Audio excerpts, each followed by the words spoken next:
Assalamu alaikum, welcome to this video, and in this video we will talk about a man who used logs of meat to decide where hospitals should be built, and he was the man who made the first hospitals as we know today. But before that, my name is Salim Khan. I'm an author, I'm a researcher, and my job is to bring knowledge about Islamic history to our youth, and I want to help young Muslims know their history and connect with their legacy. My goal is to leave this world a better place full of Muslim youth who know what their ancestors contributed, take pride in it, get inspired by them, and soar great heights and make better contributions in the world. Let's begin. So the man I'm talking about is a Razi. He was a physician from Baghdad, and he did something incredible that the world follows even today, and that is he built the first multi-specialty hospitals as we know today. That's right. What are multi-specialty hospitals? When you go to a hospital, you would see there is a neurologist, there is a general physician, there is a nephrologist. These are all specialties. And when a hospital has multiple of these specialties, it's called a multi-specialty hospital. Imagine how important this is. Try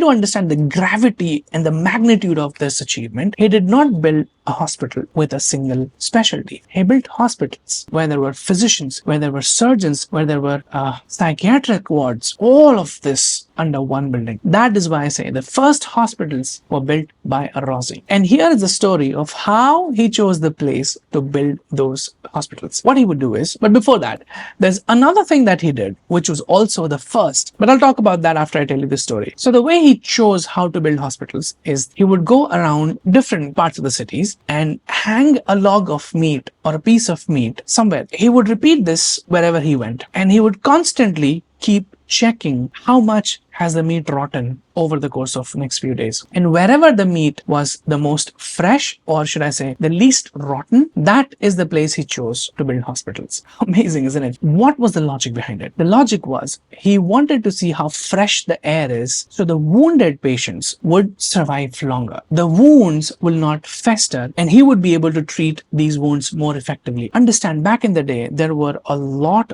of casualties because there were battles, soldiers fighting, fresh wound, exposed interiors, etc. So he needed a place that would give him more time to treat the patient, and the patient could recover faster. And the best way to do that was to give them the freshest air available. And that's why he used to hang logs of meat around the city of Baghdad and then pick that place to build hospitals. Now, coming to the point that I said earlier, he did something else as well, which we follow to this day. And that is, in fact, he did two things now that I remember. Like I said, these videos are going to be without any script. So as and when thoughts come to me, I'll keep sharing with you guys. Two things, right? The first thing he did was, in fact, sorry to confuse you. First thing, hospitals. Second thing is what I'm going to talk about now. And the third thing is we'll talk about before we conclude the video. So the second thing that he did, which we still use today, is in-house pharmacies. Yes. You see, at hospitals, you'll always find a pharmacy within the premise of the hospital, within the building, right? That was first done by a Razi. He believed in preparing his own medicines. He had several physicians trained to prepare those medicines, and those medicines were sold in-house within the campus, within the building. So patients needn't go outside hunting for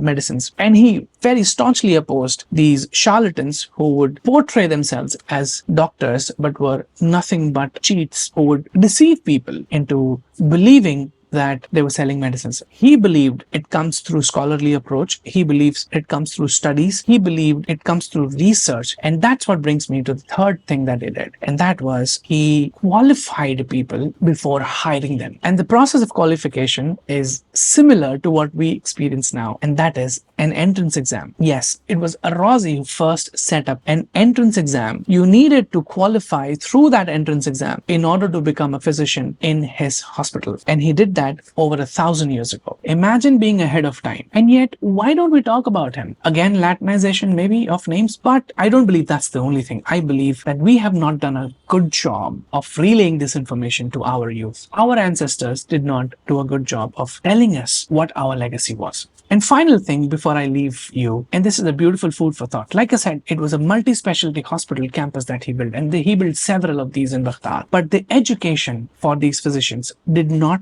begin with medicine. It began with something more important that we need in our lives. It began with compassion. As we know, there were a lot of casualties, war casualties. He taught his doctors, nurses, to be considerate, to be kind, to be compassionate, be empathetic towards the patients. And that is, I think, the biggest takeaway from this video. He even treated his enemies for free. And all of this was sponsored by the Khalif at the time. Yet we ask, what did Muslims contribute other than terrorism? Unfortunately, it's not their fault. It's our fault that we did not do a good job of telling people what our contributions were. But that's about to change, because I'm here and I'm going to do that. This was the second video on the channel since we revived the channel. Inshallah, we will keep making more videos. If you want me to create video on a certain topic, please write down in the comment, and I will leave the links to all my books in the description and the pinned comment. Go ahead and buy the books. That is the best way to help this channel grow and for me to keep making these videos that will be free for you to watch. I'll see you in the next one. Assalamu alaikum.